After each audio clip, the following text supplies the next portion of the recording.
할렐루야.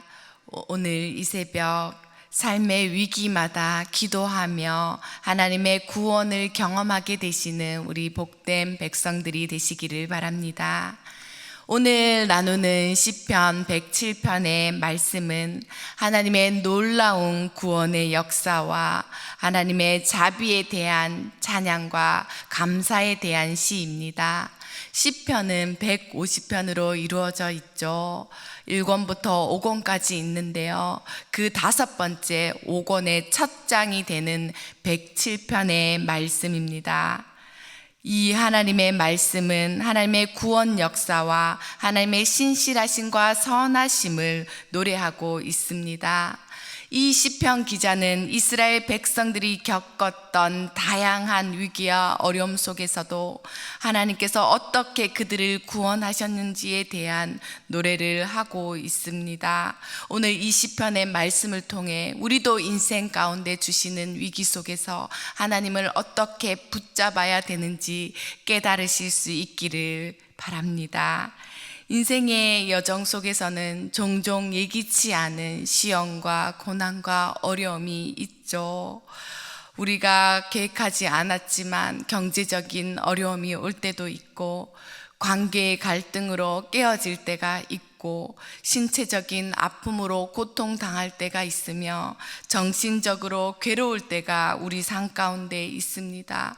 그러한 것들이 너무나 무거워서 우리를 짓누를 때 우리는 하나님이 계신가 아니 계신가 하는 데까지 나아갈 때도 있고, 그 상황 가운데 눌려서 두려움에 빠지고 괴로울 때가 있습니다. 이스라엘의 역사만 해도 고난의 역사라고 말할 수 있을 만큼 그들은 고난의 연속이었습니다. 이스라엘의 시작이 어떠합니까? 그들은 애굽에서 노예 생활로 시작했습니다. 노예 생활에서 구원받은 그들은 어떠했습니까? 40년이라는 광야 생활을 통해 또 고난 속으로 빠지는 것과 같은 시간을 보냈습니다. 그러면 이스라엘의 끝은 어떠합니까? 그들은 바벨론에게 망하였고 포로 생활로 끝나는 것과 같습니다. 그러나 하나님께서는 그 언약을 절대로 잊지 않으시고 신실하게 이들에게 반응하시는데요. 그들을 결코 흩어진 그 상태로 놓아두지 않고 그들을 다시 모아 자기 백성을 예루살렘으로 돌아오게 하시는 하나님이십니다. 오늘 말씀은 이렇게 시작하고 있습니다.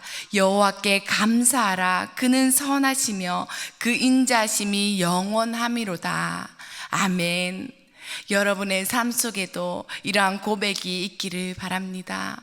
하나님께서 우리 삶 속에 주시는 위기와 어려움이 있다 할지라도 여호와께 감사하라. 왜냐하면 하나님은 선하시고 인자하시기 때문이라고 오늘 시편의 기자는 그 감사를 잊지 말라고 요청하고 있습니다.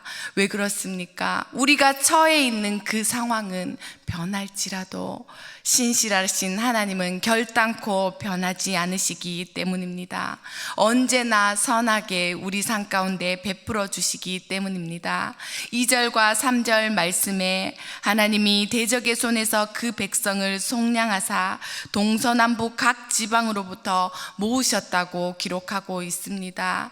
이 107편이 기록된 배경을 보면 바벨론 포로 시기 혹은 그 이후인 것 같습니다. 이스라엘이 귀환하게 될 것이라는 회복의 말씀이죠. 동서남북 각 지방으로부터 이스라엘 백성들, 흩어졌던 그들을 다시 모으시고 어떠한 위기를 다 이겨내고 구원하시겠다는 하나님의 말씀입니다. 이 시인은 하나님이 자기 백성을 위해 위기 때마다 구원하신 일들을 짚어가면서 우리가 감사해야 할 이유를 찾고 있습니다. 무엇보다 무질서하고 두려움과 척박 척박함의 상징이었던 광야 생활을 기록하고 그때 하나님께서 어떻게 역사하셨는가를 말하고 있습니다. 첫 번째로 등장하는 위기의 모습입니다. 광야에서 길을 잃고 방황하며 줄일 때의 이야기가 기록되고 있습니다. 4절 이하의 말씀입니다.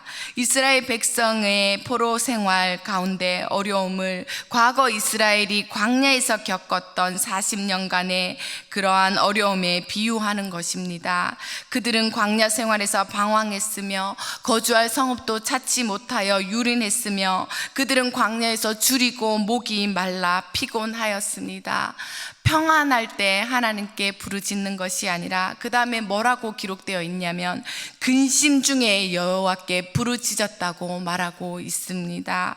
어찌할 바를 알지 못하고 하나님을 찾았습니다. 그동안 이스라엘에게 긍휼하심을 베풀어 주셨던 하나님을 이들은 여기에서 환난 가운데 찾고 있습니다. 하나님은 그들의 부르짖음에 외면하지 않으시고 응답해 주십니다. 어떻게요? 그들을 안전하게 구원하심으로 응답해 주셨습니다. 9절 말씀을 함께 읽도록 하겠습니다. 그가 사모하는 영혼에게 만족을 주시며 줄인 영혼에게 좋은 것으로 채워주심이로다. 아멘. 기가 막힌 말씀이죠. 광야에 먹을 것이 없는데, 광야에 마실 물이 없는데 하나님께서 줄인 영혼을 만족하게 해주신대요. 하나님께서 줄인 영혼에게 가장 좋은 것으로 허락해 주신다는 복된 말씀을 주고 있습니다. 하나님은 우리의 모든 부족함을 완벽하게 채워주시는 분입니다. 이스라엘은 그것을 알았습니다. 그래서 하나님을 찾았습니다. 우리도 인생 가운데 있는 광야와 같은 시간들을 만날 때 이러한 하나님을 찾고 만나실 수 있기를 바랍니다. 답답한 상황에 방황하고 이들처럼 어디로 가야 할지 모를 때 우리가 좌절하지 않습니까? 그때 다른 데도 기대 봅니다. 내가 의지하는 사람, 내가 의지하는 물질, 내가 의지하는 다른 것을 붙잡을 때가 있습니다. 그러나 그것보다 먼저 하나님을 붙잡을 수 있어야 합니다. 왜냐하면 우리 하나님은 우리의 기도에 귀를 기울이고 계시기 때문입니다. 우리의 방황, 우리의 유리함을 끝낼 수 있는 유일한 방법은 우리가 하나님을 찾을 때입니다. 우리가 방황하며 갈급해하며 우리의 구원이 어디 있는가 괴로워할 때 하나님은 우리의 기도를 귀 기울이고 계십니다. 왜냐하면 하나님이 우리를 듣고 계시고 우리 언제든지 우리에게 은혜를 베푸시고자 준비하고 계시기 때문입니다. 그러면 우리는 어떻게 해야 우리가 만난 광야, 우리가 만난 시험에서 이겨낼 수 있습니까? 그 유일한 방법은 우리를 채울 수 있는 유일하신 하나님을 찾는 것입니다. 하나님만이 우리의 가장 안전한 도피처이며 안전한 길이 되어 주십니다. 광야의 생활에서는 도무지 앞날을 알 수 없지 않습니까? 내 힘으로 할 수 있는 것이 없는 그러한 답답한 상황 가운데 우리는 하나님께 부르짖어야 합니다. 우리의 기도를 기다리고 계시는 하나님께 나아가실 수 있기를 바랍니다. 그러면 하나님께서는 우리의 작은 신음, 우리의 작은 외침에도 응답해 주실 것입니다. 여기에 두 번째로 나오는 위기의 모습이 등장합니다. 10절 말씀에 위기의 모습은 죄로 인해 죽음과 어둠의 그늘에서 공고와 쇠사슬에 매인 자들의 이야기입니다. 깊은 좌절의 수렁에 앉아 한숨 짓는 자들을 가리키는 말씀인데요. 믿는 성도로서 빠질 수 있는 가장 비참한 말씀이 이 말씀이 되는 것입니다. 11절의 말씀에 그들이 어둠 속에 앉아 쇠사슬에 매인 이유를 기록하고 있는데 그들이 하나님을 거역하고 하나님의 말씀을 멸시했기 때문이라고 기록하고 있습니다. 그들은 하나님의 말씀을 듣지 않았습니다. 그들은 그 땅에서 우상 숭배를 했고 하나님이 하지 말라는 길로 갔습니다. 그렇게 하나님의 말씀을 멸시했기에 하나님은 그들을 그냥 내버려 두지 않고 바벨론의 포로로 잡혀가게 함으로써 그들의 교만을 꺾으셨습니다. 엎드려져도 도울 자가 없을 정도로 만드셨습니다. 이처럼 때로는 우리에게 임한 고난이 우리의 죄악으로 말미암아 오는 것들이 있습니다. 우리의 잘못으로 위기에 처할 때도 있습니다. 그러나 이들이 또 어떻게 합니까? 환난 중에도 하나님께 부르짖고 하나님은 그들의 부르짖음을 들으시고 그들의 결박을 끊으셨다고 오늘 말씀은 기록하고 있습니다. 엎드려지면 일어날 수 없는 상황인데 이들이 처한 상황 속에서 그 백성이 부르짖자 하나님은 그들을 도우셨습니다. 하나님은 우리의 죄와 연약함에도 불구하고 우리를 구원하시기를 기다리고 계십니다. 하나님은 우리가 여전히 죄 가운데 있을 그때에 예수님을 보내주셔서 우리를 구원해 주시지 않았습니까? 우리의 죄를 용서하시고 우리의 죄로부터 쇠사슬에 매인 우리의 몸을 결박하셨으며 그 결박을 끊으시는 분이 바로 우리 하나님이십니다. 우리가 진심으로 회개하며 하나님을 찾을 때 하나님은 우리에게 자비를 베풀어 주시고 회복시켜 주십니다. 그러므로 우리는 하나님의 구원의 손길을 신뢰하면서 하나님께 부르짖을 때 하나님은 그들의 사슬을 끊고 어둠 속에 사망 속에 있는 그들에게 빛으로 인도해 주십니다. 혹시 우리가 회개해야 할 무거운 죄가 있습니까? 어떠한 사람들은 너무나 무거운 죄로 인해 자신이 일어설 수 없는 마음이 있고 그것으로 인해 자신뿐만 아니라 가족들이 고통 중에 있습니다. 고통 중에 있는 그 죄로 말미암아 회개하고 하나님께 찾아와야 할 것입니다. 스스로 끊을 수 없는 죄의 사슬이 묶고 있다면 예수 그리스도의 보혈을 의지하여 나아오시기를 바랍니다. 하나님은 우리의 회개를 기뻐하시고 우리를 누르고 있는 죄로부터 우리를 자유롭게 하실 것입니다. 마지막으로 죄악의 길을 따르고 악을 범하기 때문에 고난을 받아 모든 음식물을 싫어하게 되어 사망문에 이른 어리석은 자들의 이야기가 등장합니다. 이들이 실제로 병에 걸려서 먹지 못하여 죽는다는 말이 아니라 죄로 인한 것이 질병처럼 취급되고 있다라는 말입니다. 사망문에 이르렀다는 것은 그 다음 한 발자국이 더 가게 되면 죽는다는 말이 되는 것이죠.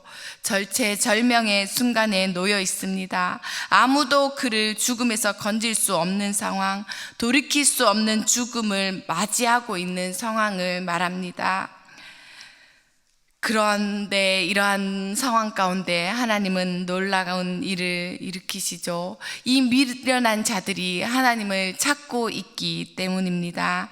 하나님은 이들에게 응답하시고 절망적인 상황에서도 건져주시는 것입니다. 하나님은 이 죄악을 질병으로 취급하시고 고쳐주신다고 말씀하고 계십니다. 그리고 위험한 지경에서 건져주신다고 말씀하고 계십니다. 이스라엘 팔레스타인 지역의 위험한 지경이 무엇입니까? 그것은 웅덩이를 의미합니다.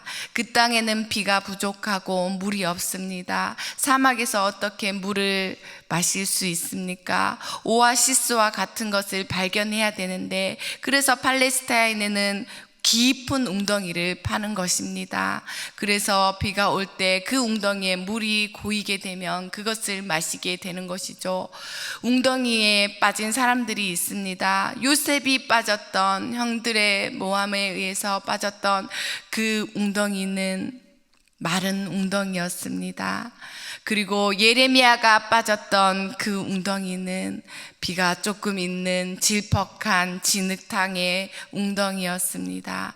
그런데 여기에서 중요한 것이 있습니다. 웅덩이에 빠진 사람은 스스로 나올 수 없다는 것입니다. 짐승도 거기에서 스스로 나올 수 없습니다. 그러면 어디에 중점이 있습니까? 웅덩이에 빠진 사람입니까? 웅덩이에서 빠진 자를 건져내는 이십니까? 바로 이 위험한 지경, 웅덩이에 빠진 자를 건져내시는 이가 있다라는 것을 우리는 기억해야겠습니다. 곧 죽게 될 이 어려운 상황 가운데 하나님은 말씀을 보내서 그들을 다시 살리시는 구원의 역사를 베풀어 주셨습니다.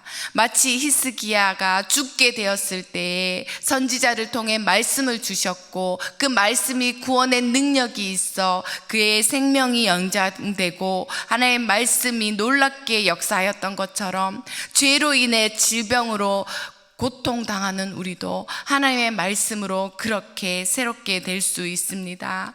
우리는 이렇게 웅덩이와 빠진 것과 같이 기가 막힐 웅덩이와 수렁 속에서 하나님을 찾아야겠습니다.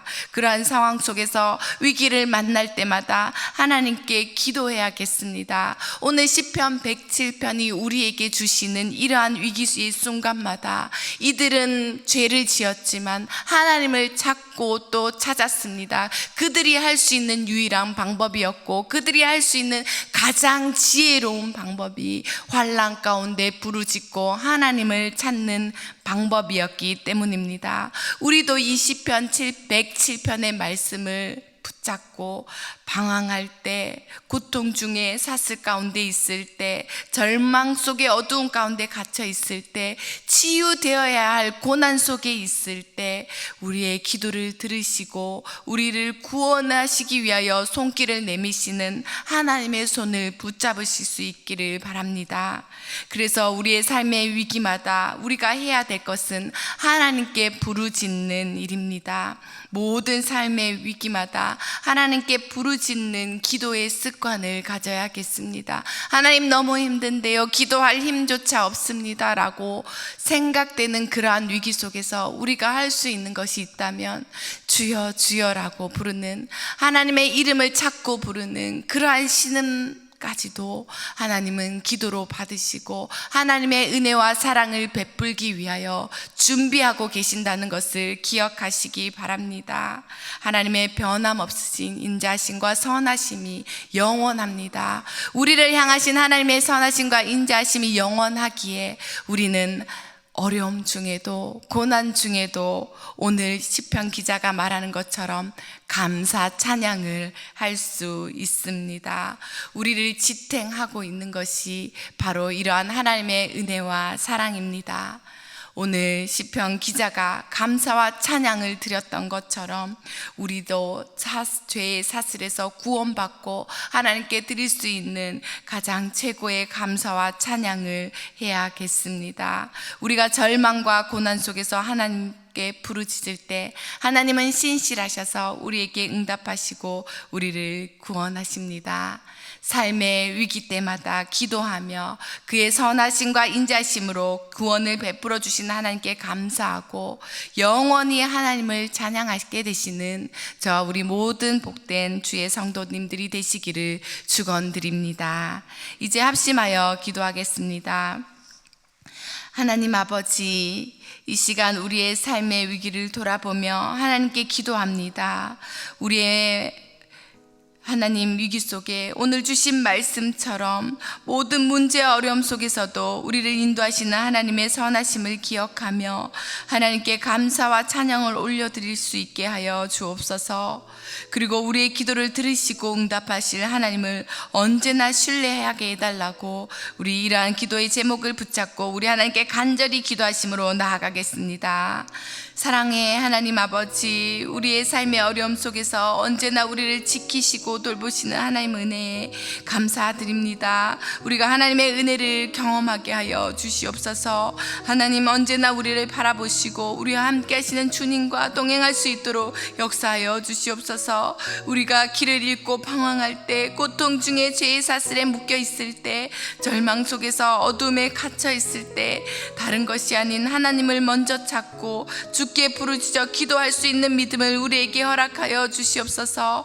우리 힘으로 어쩔 수 없는 삶의 위기 속에 구원의 길이 되어주시는 주님께 답을 구하며 바로 달려갈 수 있는 지혜가 우리에게 있게 하여 주시옵소서. 때마다 우리에게 응답하시고 우리를 회복시키시는 하나님의 크신 은혜를 체험하게 하여 주시옵소서. 거룩하시고 은혜가 많으신 하나님 아버지, 우리의 인생에서 만나는 모든 위기와 어려움 속에서 하나님을 찾고 구할 수 있도록 인도해 주시니 감사드립니다. 하나님의 선하시고 인자하심이 영원하심을 기억하게 하시고 우리의 기도를 들으시는 하나님을 신뢰하게 하여 주옵소서. 모든 상황 속에서 우리를 인도하시는 하나님의 손길을 찬양합니다.